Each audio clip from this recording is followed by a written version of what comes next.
നമസ്കാരം. മാർക്കറ്റ് അവറിന് ശേഷം quarterly result പുറത്തുവിട്ട റെയിൽവേ സെക്ടറിലെ രണ്ട് സ്റ്റോക്കുകളെ കുറിച്ചാണ് നമ്മൾ ഇന്നത്തെ വീഡിയോയിൽ ഡിസ്കസ് ചെയ്യുന്നത്.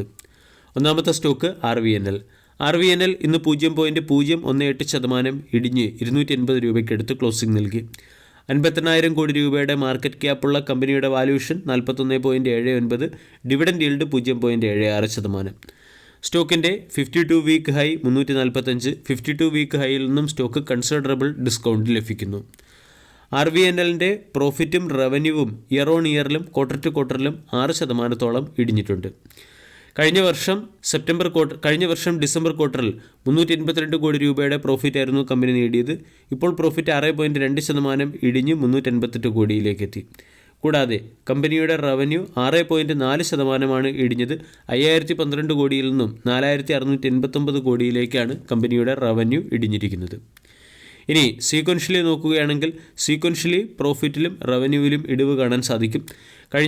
കഴിഞ്ഞ സെപ്റ്റംബർ ക്വാർട്ടറിൽ ഏകദേശം 394 കോടി രൂപയുടെ പ്രോഫിറ്റ് ആയിരുന്നു കമ്പനി നേടിയത്. അവിടെ നിന്നും പ്രോഫിറ്റ് 388 കോടിയിലേക്ക് ഇടിഞ്ഞപ്പോൾ പ്രോഫിറ്റിൽ മാത്രം 9.1% ഇടിവ് വന്നു.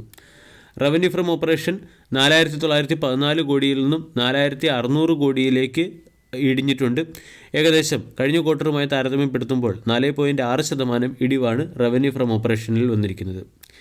ഇതോടൊപ്പം തന്നെ കൺസോളിഡേറ്റഡ് നെറ്റ് പ്രോഫിറ്റ് 6.2% ഇടിയുകയും ചെയ്തു. ഇനി മറ്റ് ഫാക്ടേഴ്സ് നോക്കുകയാണെങ്കിൽ എബിറ്റ 9.6% ഇടിഞ്ഞ് 275 കോടിയിൽ നിന്നും 249 കോടിയിലേക്ക് എത്തുകയും എബിറ്റ മാർജിൻ 5.5%-ൽ നിന്നും 5.3%-ലേക്ക് എത്തുകയും ചെയ്തു. RVNL എന്ന സ്റ്റോക്കിനെ സംബന്ധിച്ചിടത്തോളം 250 ഒരു പ്രധാനപ്പെട്ട സപ്പോർട്ടാണ്.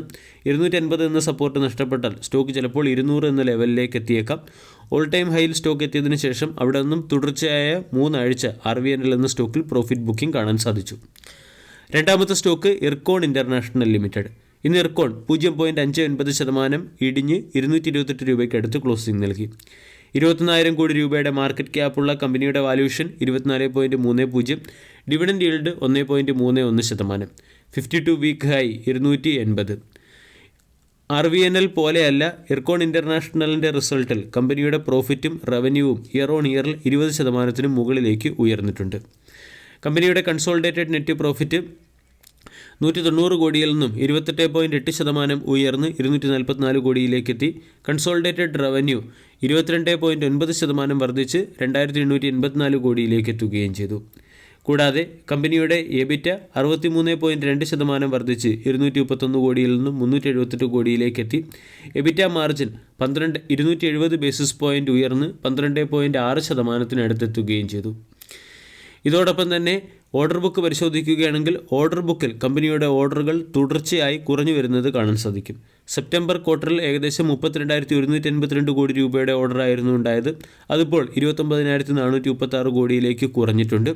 ഇതുകൂടാതെ കഴിഞ്ഞ വർഷം അതായത് 2022 ഡിസംബർ ക്വാർട്ടറിൽ 38,023 കോടി രൂപയുടെ ഓർഡറും ജൂൺ ക്വാർട്ടറിൽ ഏകദേശം 32,846 കോടി രൂപയുടെ ഓർഡറുമാണ് ഇർകോൺ എന്ന കമ്പനിക്ക് ലഭിച്ചത്. ഇർകോണിൻ്റെ ഓർഡർ നമ്മൾ പരിശോധിക്കുകയാണെങ്കിൽ 72% ഓർഡറും റെയിൽവേ സെക്ടറിൽ നിന്നും 20%-നടുത്തുള്ള ഓർഡർ ഹൈവേ പ്രോജക്റ്റ് സെക്ടറിൽ നിന്നുമാണ് ഹൈവേ പ്രോജക്റ്റ് സെക്ടറിൽ നിന്നുമാണ് കമ്പനിക്ക് ലഭിച്ചിരിക്കുന്നത്. ഇതിന് പ്രൊപ്പോർഷണലായിട്ടുള്ള ഒരു റവന്യൂ ഡിസ്ട്രിബ്യൂഷനാണ് ഇർകോൺ ഇന്റർനാഷണൽ ലിമിറ്റഡ് എന്ന സ്റ്റോക്കിൽ കാണാൻ സാധിക്കുന്നത്. ഇർകോൺ ഇന്റർനാഷണൽ ലിമിറ്റഡ് എന്ന സ്റ്റോക്കിലും പ്രോഫിറ്റ് ബുക്കിംഗ് ഉണ്ട്. സ്റ്റോക്ക് 228 രൂപയ്ക്ക് അടുത്ത് ട്രേഡ് ചെയ്യുന്നു. ഇവിടെ നിന്നും സ്റ്റോക്കിൻ്റെ സ്ട്രോങ് സപ്പോർട്ടായി പ്രവർത്തിക്കാൻ സാധ്യതയുള്ള റേഞ്ചാണ് 200.